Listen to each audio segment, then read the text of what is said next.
think there you go. I noticed we were in the Didion room, and Joan Didion has a lot of quotes, but one of them is that writing is the aggressive and hostile act. It's a tactic of a secret bully, Joe. Which is, so, and you may feel a little bit bullied by what Joe's going to tell us, perhaps. But let me tell you a little bit about Joe. He graduated from UCLA Medical School in 1975 and then went up to University of Washington, where in addition to completing his residency in family practice, family medicine, he also got a master's in public health and then served for a couple of years in Dixon, California in the National Health Service, and then transitioned over to a combination of private practice and teaching at the University of California at Davis. Then he came down to San Diego and was involved with primary care and family practice at the Sharp healthcare system, and then moved up to UC Irvine, where he was the chair of family practice and also the associate dean of, chair of family medicine, and then associate dean of primary care. And then was the founding dean at the Florida State University College of Medicine. And then realized he really missed those state income taxes and moved back out here to California. And now he is the Marie E. Pinizzato Clinical Professor of Academic Affairs, Chair of Academic Affairs at Eisenhower, and also the Clinical Professor of Medicine at Keck USC. But what you're really interested in is Joe is 68. He weighs 160 pounds. He's 5'10" and a half. He has perfect blood pressure. He takes no prescription medications and has a body fat of somewhere between 12 and 14%, depending on the week. Is that pretty fair? You got it, Khoi. I can tell by looking at people and palpating the radial pulse. That's right. And so Joe's here to tell us how you can put your cardiologist out of business. Joe? Well, thank you, Khoi, very much for that kind introduction. I want to thank you all for coming because I saw the competition we were up against. So I was expecting at most a dozen people, all of whom are my patients who promised that they were coming. So a lot out here. And I have helped people in this audience lose maybe collectively a few hundred pounds. I've been able to take more weight off of my patients in the last 6 years than in the 35 years before then. And it's very exciting. Part of my book is personal. It tells my own story. I've always been interested in health. I've always been interested in preventive medicine, studied nutrition back in the 70s, and I drank the Kool-Aid around the low-fat, high-fiber, healthy whole grain type of diet. Sugar-free Kool-Aid. Right. Yeah. But I began to realize that during this decade, and there are roots before that, but during this decade, our understanding of our bodies, our biochemistry, and what constitutes healthy nutrition has changed dramatically. As a matter of fact, it's done a 180-degree switch. Our federal government in its guidelines no longer has any restriction on saturated fat. Now that may sound like you got to be kidding, but saturated fat from healthy sources is healthy. And the problem is in sugar. And the problem is our glycemic load. Now the glycemic load is the amount of grams of carbohydrates you consume in a day. And we've known for years that the higher your glycemic load, the more insulin your body pours out. And insulin is an interesting hormone. It is really the hormone behind overweight, obesity, and type 2 diabetes. Every time you eat anything with carbohydrates, you have insulin coming out of your pancreas. Now, we know insulin from type 1 diabetics, an autoimmune disease, completely different, that they die because they have no insulin. And we're taught in medical schools that insulin drives sugar into cells so you can use it. And indeed, that's the role that it plays to keep a type 1 diabetic alive.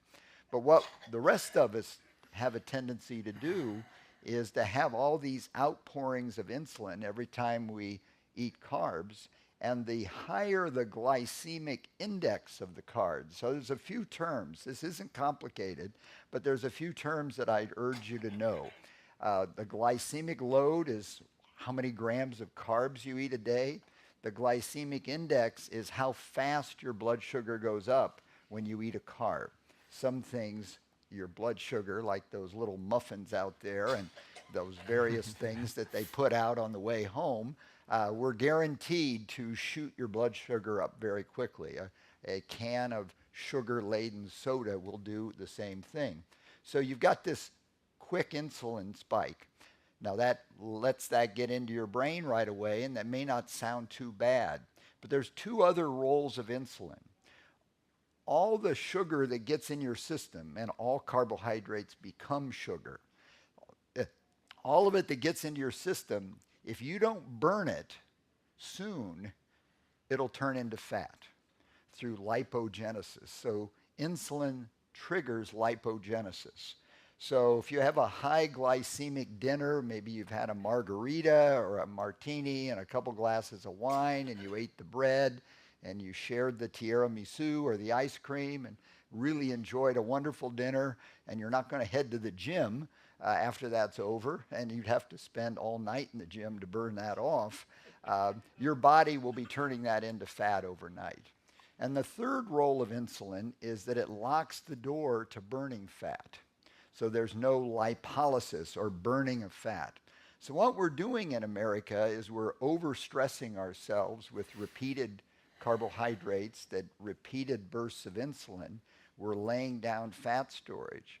When you eat healthy fats instead, and you are low carb, so you decide to reduce your glycemic load, not consume very many carbohydrates, you consume more fat. An interesting thing happens, and it happened to me when, I was a guy who could never walk past the chocolate chip cookie or a good-looking muffin. 10 years ago, I would have consumed all of those things. I don't anymore. But when you start consuming healthy fats, your hunger disappears. You actually can go through much of the day and not get that hunger. Carbs drive hunger. A fluctuating blood sugar drives hunger. And folks who eat a healthy fat, adequate protein, I want to talk about that too. Healthy fat, adequate protein, low carbohydrate nutrition are able to do intermittent fasting. Interestingly enough, for 97% of the time that Homo sapiens has been on this planet, we ate one meal a day. When we were hunter-gatherers, the evidence shows we woke up, we hunted, we gathered. If it was a good day, we could play for a while, and then we feasted and went to bed and woke up the next day and did the same. 3 meals a day, there's nothing healthy about 3 meals a day. It's a cultural thing.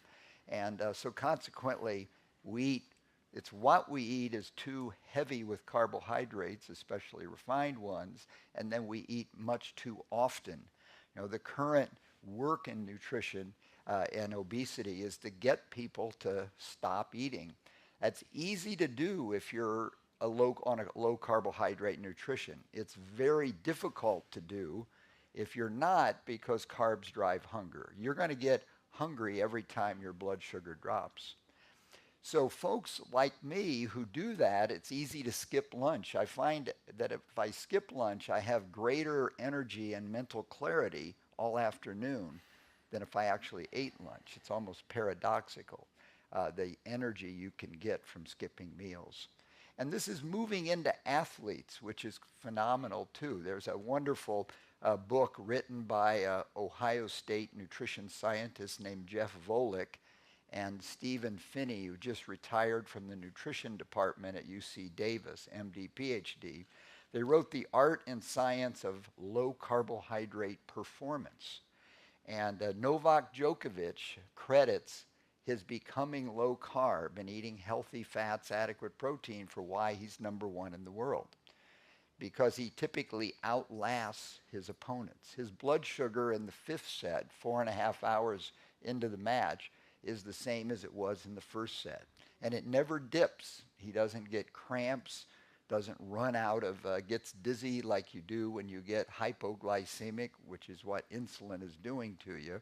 He stays a steady blood sugar. The top two winners of the Tour de France, year before last, I don't know who they were this year, but an article was written about them. They're very low carb nutrition people. You